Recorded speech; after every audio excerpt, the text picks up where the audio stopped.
Good morning, Bucknutters. It is Tuesday, December 28th, 2021. I am Dan Rubin. This is the Bucknuts Morning 5 and change.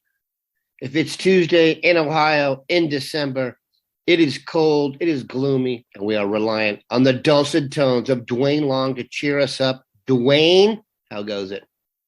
I'm not going to cheer anybody up. This is just ridiculous. Rained all day on Christmas Day, and it's just Ohio weather is something that'll make you want to leave Ohio. One destination, Pasadena, California, the Rose Bowl. Friday, 5 p.m. Eastern Time, Ohio State faces Utah. Now, that is not the story of the day. The story of the day is who will be playing for Ohio State. There was much discussion or consternation about who might opt out of the game.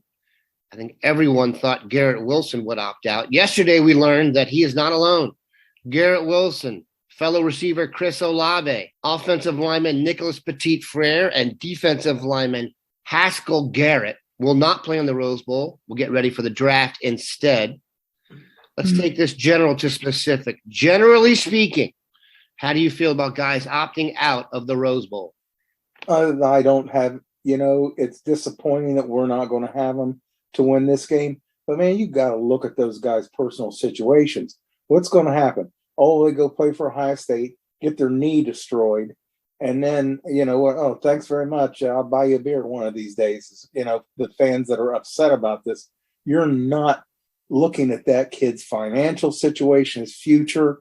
You're not caring at all about him. The only thing you're caring about is Ohio State and what he could do for Ohio State. And it disappoints me that fans take that attitude about these kids going early.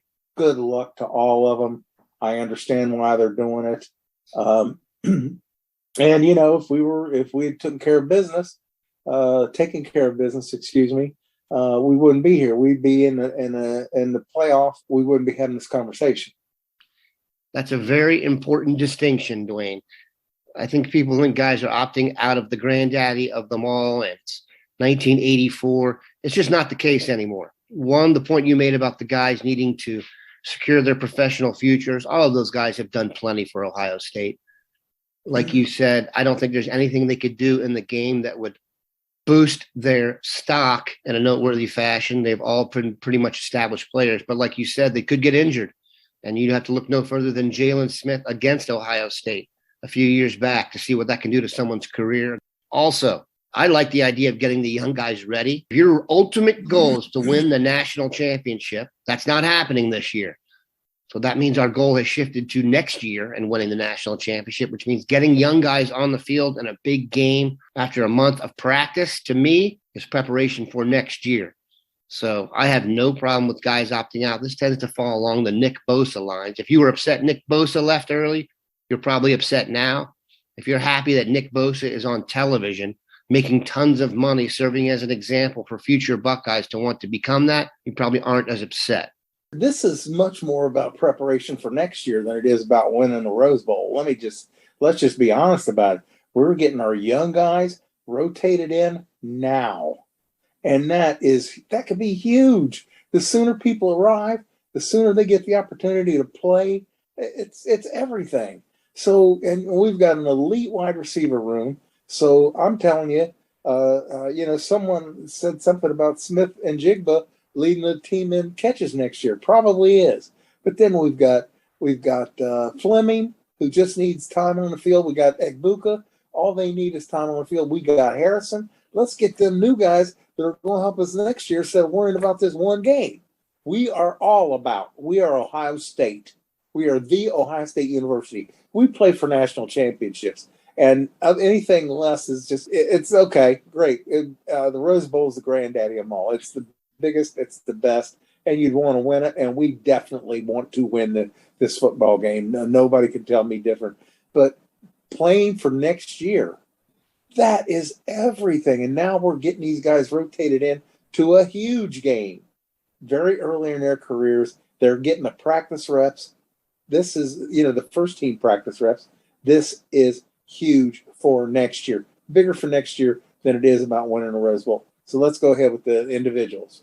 First, the two receivers, Chris Olave and Garrett Wilson, are out. If you had any worries about the other guys transferring, your Emeka Egbuka, Julian Fleming, or Marvin Harrison, that are going to get plenty of opportunities in this game. So that will be beneficial.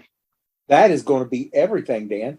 You're telling me that those guys aren't chomping at the bit now? There are two wide receiver spots open, not one, two, that somebody can take right now, not wait till fall, spring, or even fall.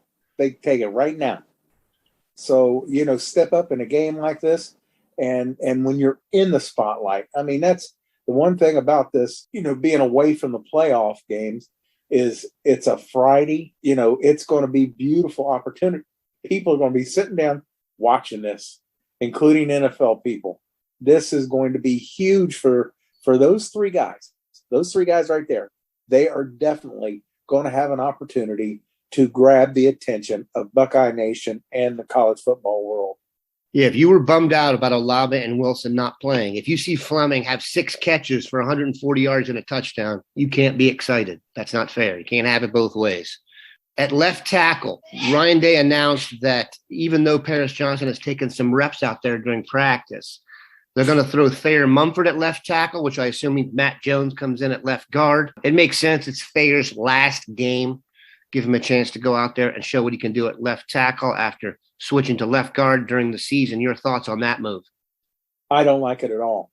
I'd rather kick Duane Jones over there and let their player Thayer Mumford play right tackle, which is in his best interest too. He is not going to be a left tackle. He's probably going to be a guard at the pro level. But let's take a look at him at right tackle, and he's going to hurt us less. He just does not have the feet of Duane Jones. Duane Jones is a pretty amazing athlete, but that size, they didn't really try to cut that much weight off. He was just a massive human being, and kick him out there to left tackle. He's played over there before. Yes, I know Mumford played a lot more reps over there, but I think Duane Jones is the better option. Kick Mumford to the right side, and as you said, we'll put the other Jones in there at guard. That would be my move. Let's see what happens. That still could happen, because that change could happen from one series to the next. If Mumford's having any kind of trouble, offensive line coaches, Ryan Day can step in and say, all right, both of them have repped over there. Didn't like Duane Jones isn't going to know what's going on. It's a position he's never played before. He doesn't know the play calls. He has. So you could just mid-game, you could flip him over there and put Mumford at right tackle. So that would be my move. Let's see what happens here. Antoine Jackson is who is expected to step up in the case of Haskell Garrett being out. Will we see more Tyleik Williams? I certainly hope so, but that is the last spot that needs to be filled. There'll be a rotation to fill in there. We're going to take a quick break, come back, talk about the Utes. All right, we are back. Ohio State faces Utah on Friday at 5 p.m. in the Rose Bowl. Utah comes in at 10-3, ranked number 11 overall. Ohio State number 6, 10-2. I think people will be surprised to know that Utah, the first half of the season was not that good. They had losses to BYU, San Diego State, and Oregon State. They punctuated the end of their season with some domination of the Ducks. Your thoughts on the matchup against Utah? I watched both Oregon games, the whole game. They were clearly a better team. Now, they did not, there was so much more individual talent on the other side of the ball with Oregon, but it just shows what Utah is. Utah is a brutally efficient machine. They don't make mistakes. They do what they do. They do it very well, and you have to deal with it. That's the thing I noticed. They're a strong defensive team. They got everybody's, they're doing their fits perfect. You're not seeing guys making mistakes out there. This is a team that you have to beat because they're not going to beat themselves. I think we win this game. I think that we should win at Soundland. So we're not going to blow them out. They're just too good. Like I said, it's just a brutally efficient machine. So we have to come ready to play. If we do, we've just got too much talent. You know, Oregon had more talent, but it's not like ours. We were so much more talented in Oregon. Ohio State, year in and year out now, the only team that can really match up with us just man for man is Alabama. We have other teams pop up in there every now and then, like Clemson, LSU, you know, whoever. But consistently, year in and year out, the only roster that can match ours is Alabama. So they're not going to do that. They're not going to be a team that we're going to say that I need to point out, okay, we need to be careful about this guy. The closest thing I could come to that is a quarterback just does things right. He's a runner passer. He's not a guy that's going to sit back there in a pocket and beat you throwing the ball 40 times a game. But this guy is going to find a way. He makes good decisions. He's a solid quarterback. We have to be as good as we can be to beat them. They're not going to give it to us. Very well coached. Kyle Whittingham has a great track record. Las Vegas sees the game as 35-30 Ohio State. I do not see Utah scoring 30 points against the Buckeyes. Ironically, I think it's going to come down to the receiving core for Ohio State being able to match or at least come close to what they did with the original guys in there. That's the matchup Ohio State needs to exploit. If you look at where Utah struggles, I'm not sure they just match up in the secondary with Ohio State. We'll find out on Friday. Have a good one, Bucknuts.